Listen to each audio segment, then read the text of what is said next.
According to CNBC, most college graduates have one major thing in common, that is student loan debt. Over 70% of students who attend university leave with a large amount of debt. However, I'm a part of the 30% who graduated university debt-free. Want to learn more? Keep watching.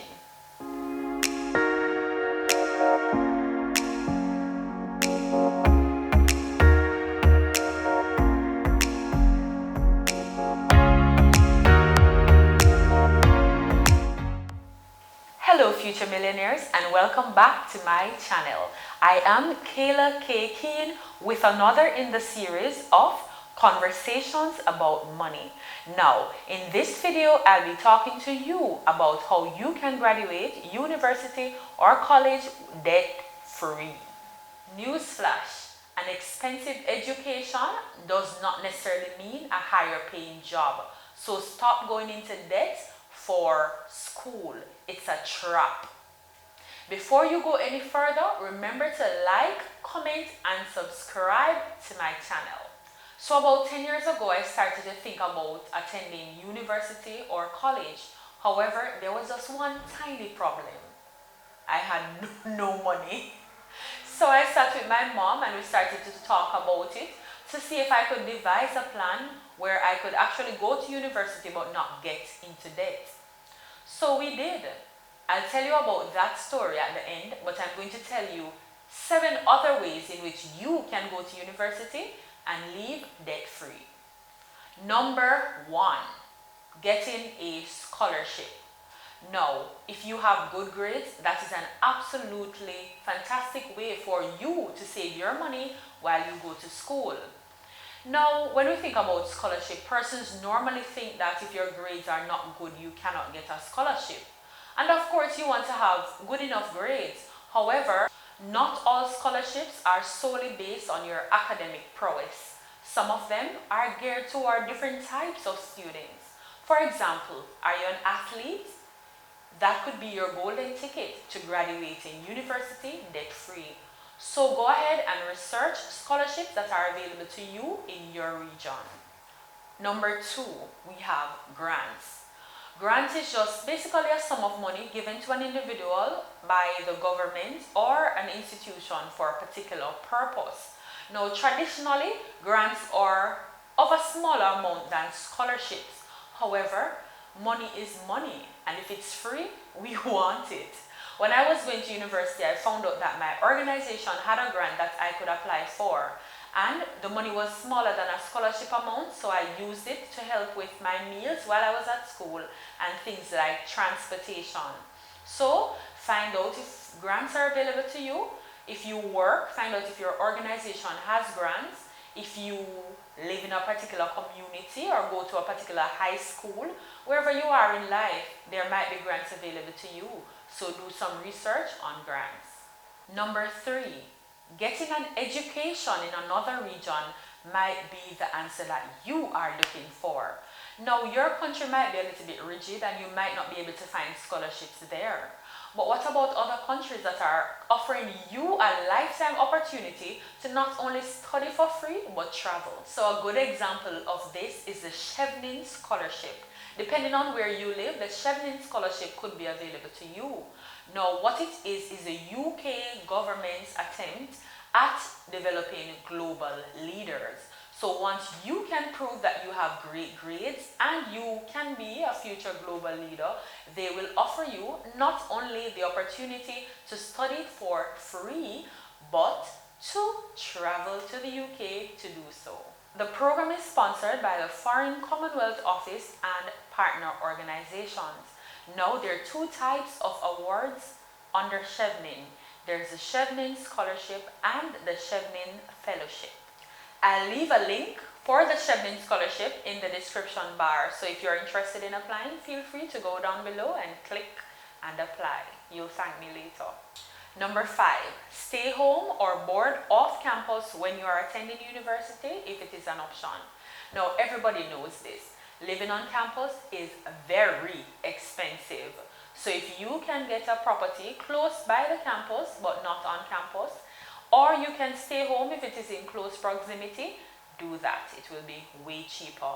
Making a decision as to whether you live on dorm or at home, of course, will depend on a few things. Depending on the state that you live in, whether state, parish, or province, depending on the country that you are in, and if it is that transportation is available, if it is that you have a car. So weigh the pros and cons, but if you're able to take this method, please use it. Stay home if possible. Number 6, joining the army.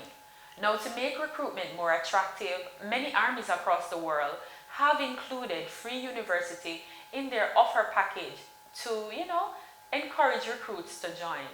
Now, what if you already went to university and you currently have that payment to make of your student loan?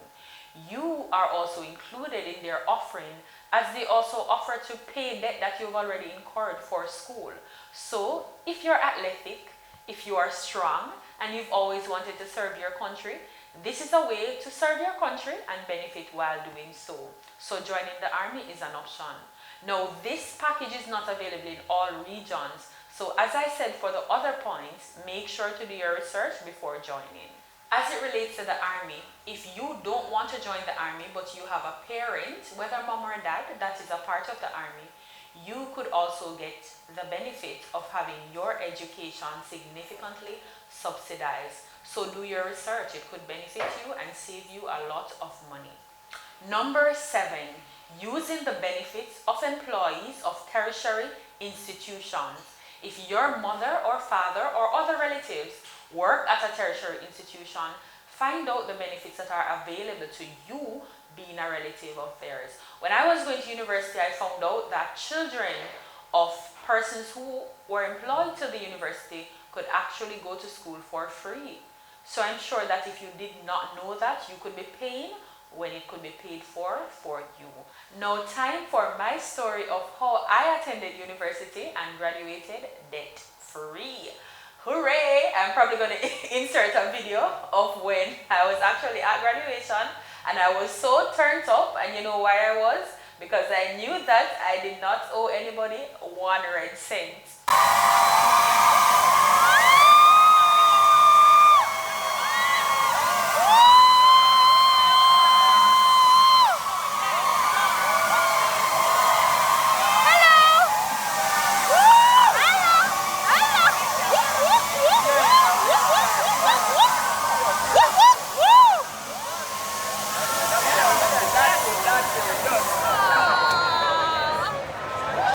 No, as I told you before, when I decided to attend university, I had no money. So I was like, how am I going to do this? And I don't have any money. I literally did not have the first dollar. Anyhow, I sat with my mom, as I was telling you earlier, and we devised a plan to pay the money. Now, the first thing is to research. So I applied for 3 universities and got accepted for all 3. So when I chose the university that I wanted to go to, it ended up being the second highest, the second most expensive one of the 3. So it was 2 million Jamaican dollars at the time that would cover the whole 4-year period. So that's about 14,000 US for the international followers. So I sat with mommy and we said, how am I going to get this money to pay for tuition? So I decided, I had a job at the time, so I decided, okay, I really need to start saving up. So I literally broke down the figure, which was so huge at the time, into something smaller that I could understand and to make it attainable. So I broke it down into $20,000 per month. 20,000 Jamaican dollars is approximately 200 US dollars. So I said to myself, I'll need to save 200 US dollars per month to make enough money by the time that I should start university. So I gave myself a goal of 2 years to save up before starting. So I saved for 2 years $20,000, which equaled about $440,000, which is about 4,400 US dollars. So when I had that money, I decided, yes, it is time to start now. So I started. For the first year, I had to pay about $300,000 for my school fee, which is about 3,600 US dollars. So I paid the money and then I started.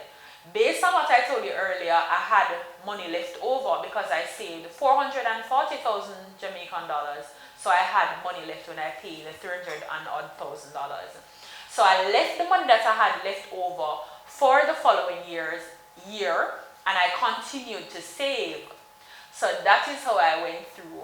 Now for food, clothing, books and so on, you know, I got help from mommy, and I had a little money that I could use for that also. So if you know me guys, I'm all about proper planning, because proper planning can save your life and literally save you financially. If I had gone to university without thinking about it, thinking about the costs, interrogating it, and say to myself, how am I really going to afford this? I would have graduated with a large amount of debt, which I did not want to do, and I would have not been so happy. When I was at university, I was actually quite happy. If I wanted something to eat, I could afford it. If I wanted clothes or other items, I could afford it because I saved before going. Don't be like the students who are at university. They have to study, they have to pass exams, and they're worried about how they're going to pay their school fee or afford simple things like books. So be smart. One of the methods must apply to you. So look at them and think about it before going. If you really cannot afford it, a scholarship is probably your best option. So look at what will fit you best, and remember, the aim is to graduate university debt-free or with the minimum debt that is necessary. So that was my story time about how I graduated university debt-free. Now I told you everything I know, and I want you to do something for me. So I want to go to graduate school, but of course I'm not going to get into debt to do it. So tell me everything you know about how I can do it debt-free. And until next time, future millionaires, stay financially literate.